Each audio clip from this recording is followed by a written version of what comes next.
In this video, I demonstrate all the ways to come into the line of a shot, giving more room for error with shot speed. Let's start with an excerpt from my Top 10 Pattern Play Principles video that explains what this means with some examples. A good play here is to hold the cue ball to leave an angle on the 9. The natural angle off the cushion heads right into the line of the 11. From here, a wide range of shot speeds will give me a look at the 11. I could have come up well short or gone well long and still would have had the out. If you instead leave the cue ball straight for the 9, it is easy to roll too far or come up short because the cue ball is going across the line of the 11, so the margin for error is small. Here's another good example of coming into the line of the next shot. Here's the desired shape zone for the 8 along the line of the shot. You don't want to go across the line, especially in the narrow part of the shape zone where the margin for error is very small, especially if the cue ball needs to travel a long distance.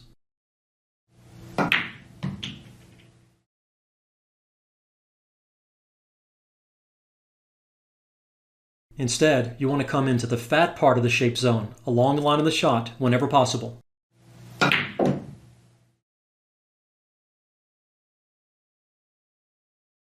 The remainder of the video shows many more useful examples in these categories.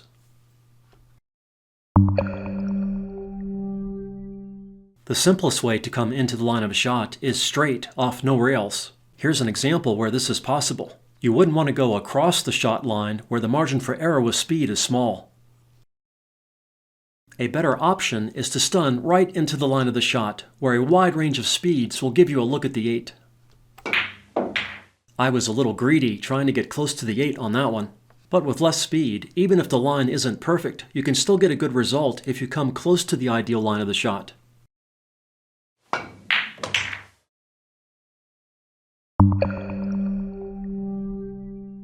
Now let's look at some one-rail examples. Here, you wouldn't want to attempt to stun across the line into position. It is much better to go off the rail into the line of the shot. Again, my line wasn't perfect, but if you are close, you still have a lot more room for error with speed.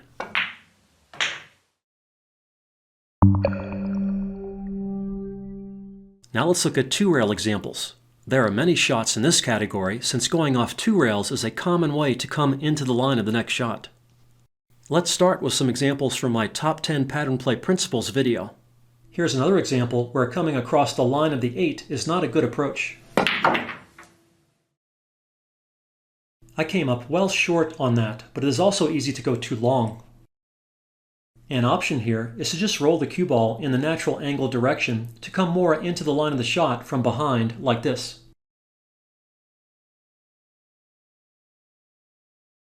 Even better, you can go off two cushions to come right along the line of the shot for the best margin for error with speed. I used much more speed than I needed on this one, but I still have an easy shot for the win. Here's another good example from my Top 10 Pool Strategy Errors video. Here, anywhere in this area would be good for a shot at the 8. It is best to not come across the narrow part of a shape zone like this. The margin for error with speed is very small. When possible, always try to come into the line of the next shot, where you will end up in the heart of the shape zone over a wide range of speeds, like this.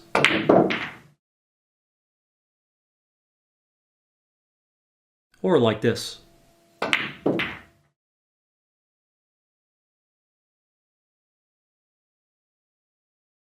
Here, you wouldn't want to go off just one rail across the line of the shot. There is much more room for error if you go off two rails into the line, especially if you hit the line this well. Here's another example where you wouldn't want to go off just one rail across the line of the shot.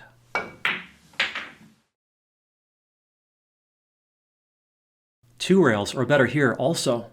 Always visualize the shot and pick a point on the rail to provide a clear aiming target.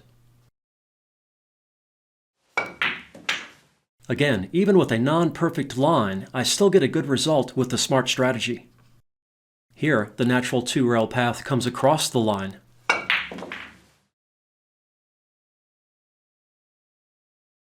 I got a little lucky on that one to barely get a look at the 8. Going off one rail also comes across the line some.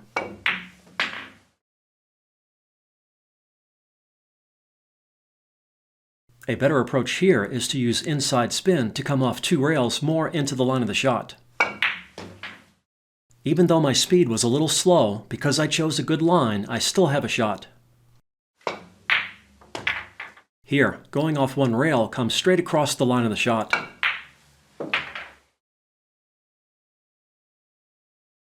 Going off 2 rails is a much better choice.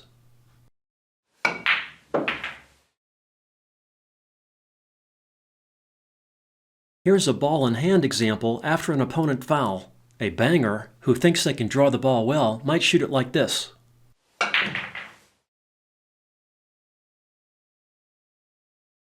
This path might seem natural to some people, but it goes across the line.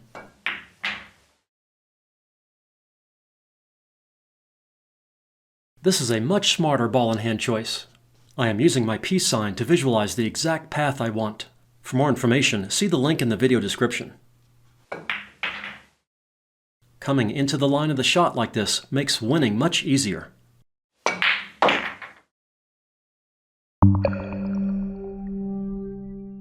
Now let's look at some 3-rail examples, starting with an excerpt from my Top 10 Pattern Play Principles video. There are many options here, but some are better than others. I could just roll the cue ball in the natural angled direction, but that comes across the line in the shot, so my speed control needs to be relatively good. If I instead go off 2 cushions with some left spin, I can come more into the line of the shot with a bigger margin for error. An example bad choice would be to use a lot of side spin to go across the line of the 8 on the other side, unless the corners were blocked and you are playing for shape in the side pocket instead. An alternative there would be to come into the line of the 8 off the end cushion for a top corner. If the cue ball were in a slightly different position, you could come off 4 cushions like this, using the last 2 rails as brakes to help slow the cue ball. You could also just come off 3 cushions more into the line of the 8 from behind like this. I overhit that a bit, but again, because I was coming into the line, I had plenty of room for error. All these shots are good to practice because sometimes other balls on the table might force you into some of these options. Here, going off 2 rails comes across the line.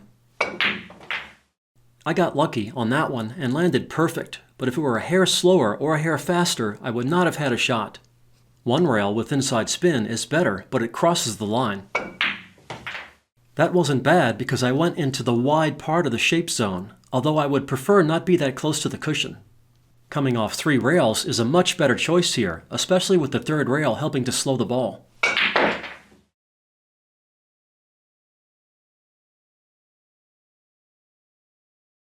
Even with speed a little slow, I still get a look at the 8.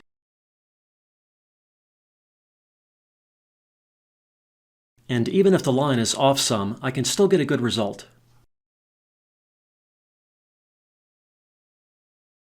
Here's a final 3-rail example. An option is to draw a straight-up table, but it leaves a long shot at the 8. Landing close to the cushion is not ideal, and you wouldn't want to be this long on the 8 on a table with tight pockets. Another option is draw with running spin off 2 rails, but it can be difficult to judge the backspin and side spin required to get the angles just right.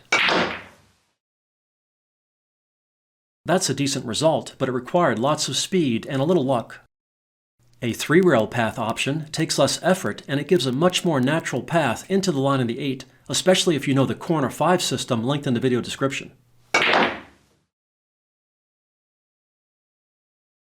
Smart play like this helps you win more games.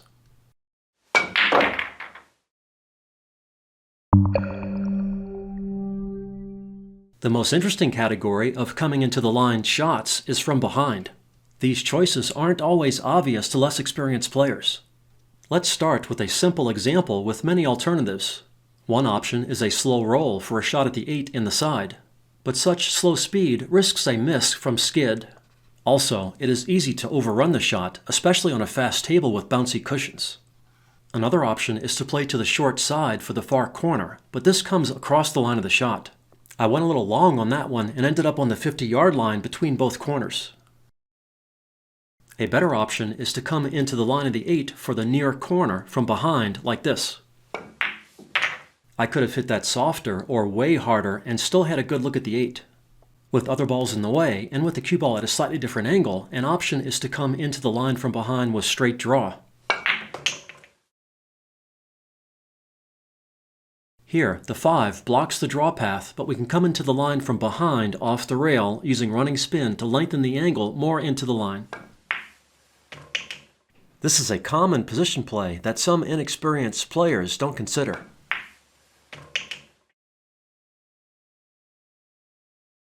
Here's a good example of coming into the line from behind for a shot into a side pocket. With a good line like this, much slower speed would have worked also. Here's another good side pocket example. Again, it is always good to visualize the shot first and pick an aiming target on the rail.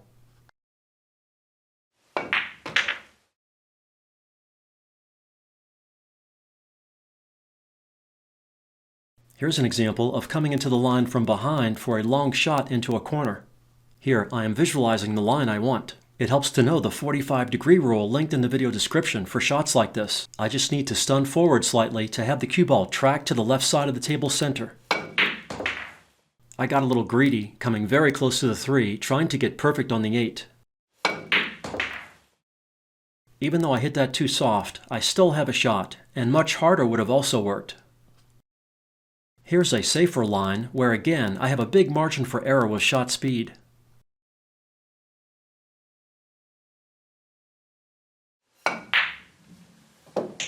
I know, my pockets are frickin' huge, and I would have missed that on a diamond table with tight pockets.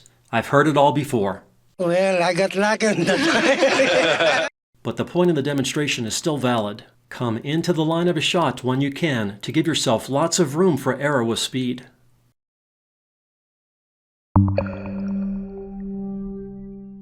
Let's end with some safety examples that take advantage of the coming into the line principle. Here's an excerpt from the Video Encyclopedia of 8-Ball or VEEB that has good examples.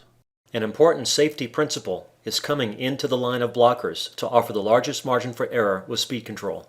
Here's a good example shooting solids. We could be aggressive and attempt to bank the 3 cross corner, but if you are not confident to make the shot, a better approach is to play safe by hiding behind the 1 and 8. The hiding area is quite large, and fortunately, the natural path off the 3 ball heads right into the line of the area.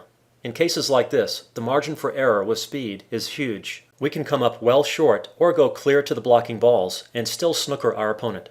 Also, if we attempt to lead the 3 in the path to the 11, we might take away a jump shot possibility in case we don't lead the cue ball very close to our blockers.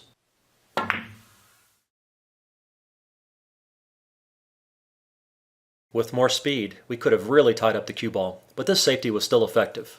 Here's an example where we have a choice in the direction we head to hide the cue ball. We could go off the far side of the 1 and head across the hiding area.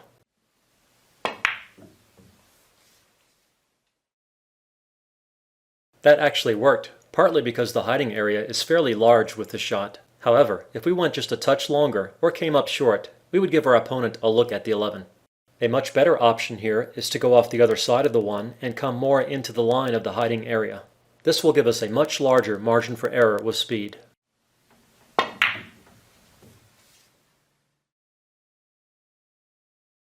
We could have gone much longer and still snookered our opponent.